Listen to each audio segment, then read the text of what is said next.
Não, essa palma foi ruim, né, mano? Deixa eu dar uma palma direito. Oi, gente, esse é mais um vídeo do Vivendo pra Deus. E hoje eu tô aqui. Oi, gente, esse é o Quer que eu comece? Eu vou começar eu. Oi, gente, esse é mais um vídeo do canal Vivendo pra Deus.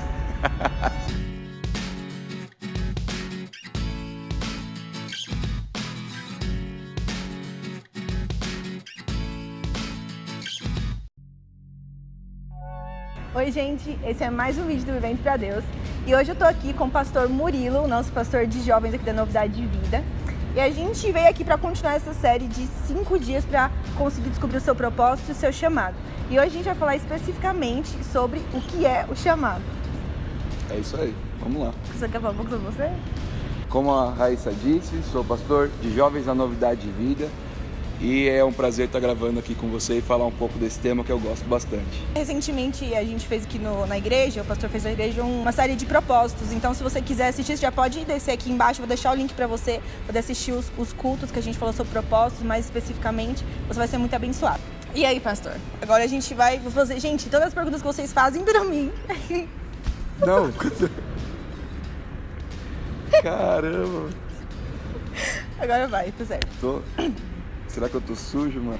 Então, gente, todas as perguntas que vocês fazem pra mim no direct, no Instagram, agora o pastor Murilo vai responder pra gente. E aí, pastor, como descobrir o meu chamado? Como que eu faço isso? Como que eu sei se meu chamado é no trabalho, se é na igreja? Como que eu descubro isso? Vamos lá. Primeiro, é legal definir algumas palavras. Porque se a gente não sabe o que a palavra significa corretamente, a gente não vai conseguir entender essa palavra. Então, quando a gente fala de chamado, nós como Novidade de Vida, e aquilo que eu entendo, daquilo que eu procuro, do que eu pesquiso, eu entendo que a palavra chamado, ela está relacionada aos 5 ministérios. Por quê? Efésios 4:11, ele diz assim, que Deus chamou uns para apóstolos. Então, se a gente vê em Efésios 4:11, a Bíblia diz que Deus chamou uns para apóstolos, profetas, evangelistas, mestres e pastores. Sim. E essa palavra, ela tem uma origem em grego. Daí vem essa palavra chamado. Qual é o meu chamado? Qual é o meu chamado na igreja? E tudo. Então, quando eu falo chamado, eu gosto de definir que é aquilo que Deus colocou em nós. Características espirituais, características naturais, que revelam um desses 5 pontos. Então, uns vão ser mais apostólicos, outros mais proféticos. E para a pessoa poder descobrir qual é o chamado dela, primeiro ela tem que entender isso. Porque eu não creio que isso se revela só na igreja. Às vezes você vai ter um pai que é mais pastor, um pai que é mais mestre, um pai que é mais profético. Às vezes você vai ter um empresário que é mais apóstolo ou que é mais evangelista. Isso se revela em toda a nossa vida, em todas as áreas. Então o chamado não é algo só para a igreja. Dentro da igreja nós temos os ministérios e eu gosto de separar. Qual é o meu ministério? Qual é o meu chamado? Entendeu? Porque aí você vai conseguir começar a fluir ou começar a se encontrar em primeiro lugar. Sim, porque uma das maiores dúvidas que as pessoas têm é, diferenciar. Mas eu me dou tão bem na vida profissional, por que no ministério eu não me dou tão bem? Eu me dou tão bem como missionário, mas aí chega no âmbito profissional eu não me dou bem. Mas será que é porque é o meu propósito, é o meu chamado? Qual que é a diferença entre isso? Como que eu faço para poder unir o profissional, família, com o ministério, com a igreja, a parte espiritual? O grande lance está em você não segregar quem você é em cada ambiente. Pessoas que em casa é uma pessoa, no trabalho é outra pessoa, na igreja é outra pessoa, e aí o que acontece? Ela acaba não sendo quem Deus quer que ela seja. Então, Deus quer que você seja uma pessoa. A gente tem que ser aquilo em todos os ambientes. Sim. Então, a gente gravando, eu sou igual quando a gente está no altar, eu sou igual quando eu estou jogando bola, eu sou igual quando estou na minha casa. E como eu sou a mesma pessoa, eu procuro ser aquela pessoa que Deus quer que eu seja, eu consigo fluir no chamado que Deus me colocou. Hoje, o maior chamado de Deus, o que está em mais evidência, é o pastoral.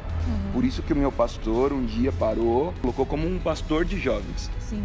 Mas ele não me colocou para que eu virasse pastor daquele momento. Eu já pastoreava. É isso.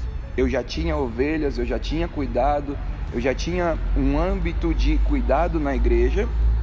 E a unção pastoral veio apenas para afirmar e para me colocar numa autoridade maior no mundo espiritual. Sim. Mas não, a unção pastoral não veio para falar assim, agora comece a fazer.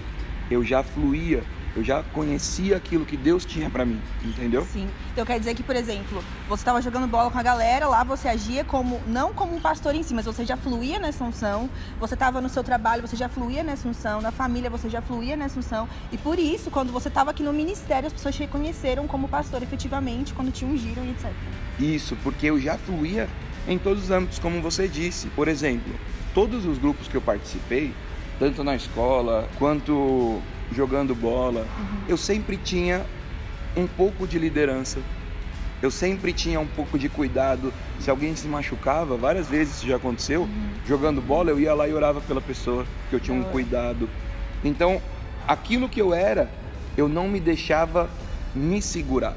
As pessoas, às vezes, quando elas entram no mundo, elas não conseguem fluir o chamado, elas se seguram. Sim. E isso faz com que ela comece a perder a identidade dela. E por isso que muitas vezes você não sabe seu chamado, seu propósito, porque igual o pastor falou, a gente entra nesse aspecto de identidade, quando você não sabe quem você é difícil você se revelar nas áreas da sua vida. Então, por exemplo, se você não sabe quem você é, no trabalho você é uma pessoa grossa, sem educação, e aí quando você chega na igreja você vira uma ovelha. Ou quando você chega em casa, você briga com seus pais e você está no seu ministério, você age bem com seus líderes.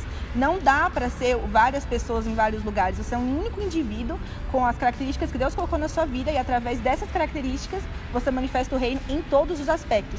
Porque, acredito eu, não sei se é a mesma visão a sua, mas o reino a gente pode manifestar ele em todos os aspectos da nossa vida. E ele tem que ser manifestado em todos os aspectos. Não só na igreja, não só nessa área específica espiritual ou ministerial, né? Exatamente. A gente às vezes esquece de analisar, mas Jesus Cristo, ele fluía em todas as áreas. Ah, mas Jesus Cristo não trabalhou. Não, a palavra falou que ele trabalhou. Sim. E ele fluía como o Pai o fez. Ele interferiu no trabalho dos outros. Como assim? Eles estavam pescando e não vinha peixe.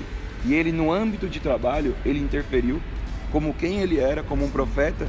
E as pessoas tiveram resultado por causa disso. E ele é o nosso maior exemplo. Sim, com certeza. E Jesus Cristo em todos os ambientes. Diante dos políticos da época, diante dos mais pobres da época, diante dos mais ricos da época. Ele agiu dessa maneira, então ele deixou esse exemplo. Que a gente possa agir também dessa mesma maneira, Sim. com as individualidades que Deus nos colocou, mas sempre fluindo, mostrando quem nós somos. E aí, pra gente finalizar, como que a pessoa pode olhar para ela e identificar um chamado ministerial, no caso dos cinco ministérios, ouvido nos 5 ministérios, como que ela pode identificar dentro dos 5 ministérios para que ela possa fluir, tanto na família, quanto no profissional, quanto no espiritual? Olha, o que ela primeiro precisa saber é aonde a sua natureza está. Por exemplo, tem pessoas que nasceram mais calmas, mais devagar. Sim. Será que essa pessoa tem um chamado de evangelismo? Porque o evangelismo você se expõe toda hora.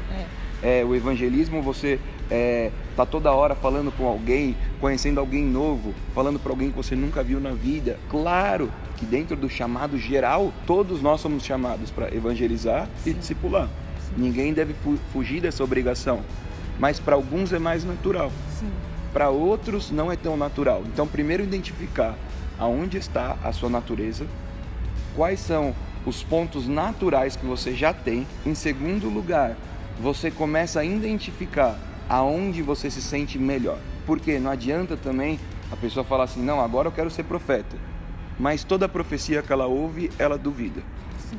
Ela não conhece os profetas maiores nem os profetas menores da Bíblia. Sim. Opa, então como assim? Como assim você quer ser profeta? Entendeu? E a última questão que eu acho é aquilo que você flui mais no espiritual. Primeiro começa do natural e aí depois termina no espiritual, porque o espiritual, ele é como se fosse para fechar, sabe? Pra selar, né? Isso. Entendi. E também uma coisa que quando você estava falando eu pensei, que não exclui o fato de que Deus ele pode te desenvolver em outras áreas também. Exato. Por exemplo, hoje vamos supor que eu fluo mais no pastoral, mas isso não impede Deus de me desenvolver para fluir mais no evangelista ou no mestre, por exemplo. Isso não exclui essas áreas, você pode se desenvolver em todos os aspectos dentro desses 5 ministérios. Eu não acredito que ninguém nasceu para ser insuficiente. Quando Deus nos cria, Deus ele nos dá todas as ferramentas que nós necessitamos.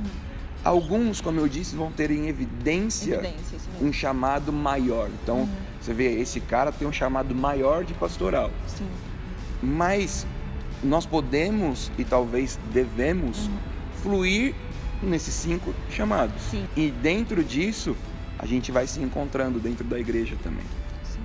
Às vezes a pessoa precisa aprender quem ela é para que ela encontre até mesmo um ministério dentro da igreja, como intercessão, como louvor, como obreiro, como diaconia. Mas tudo isso primeiro procurando quem eu sou, como eu fui criado, porque a pedra que Deus nos criou, isso Ele não quer que mude. Sim. A essência da nossa criação, Ele não quer que mude. Ele não quer que todo mundo seja Murilo, Ele não quer que todo mundo seja Raíssa. Sim. Amém. Então é isso, gente. Se você entendeu isso, gostou disso, gostou desse vídeo, se você compreendeu, se você tem alguma dúvida, você pode deixar aqui nos comentários, a gente vai te responder, a gente vai pensar mais sobre o assunto, mas eu acredito que deixou bem claro para você esse aspecto de qual é o meu chamado, de como se encontrar no seu chamado. Então, eu espero que você tenha gostado. Se você gostou, segue o Pastor Murilo no Instagram. Ele tem um canal também no YouTube, o canal Nós, Vós e Eles, certo? Isso. Você pode se inscrever aqui embaixo também, vou deixar o Instagram dele aqui embaixo, as redes sociais dele. Tem sido uma bênção na nossa vida. Se inscreve aí, deixa o seu like, seu comentário e é isso, até a próxima. É isso? Tchau, tchau. Tchau, tchau, até mais.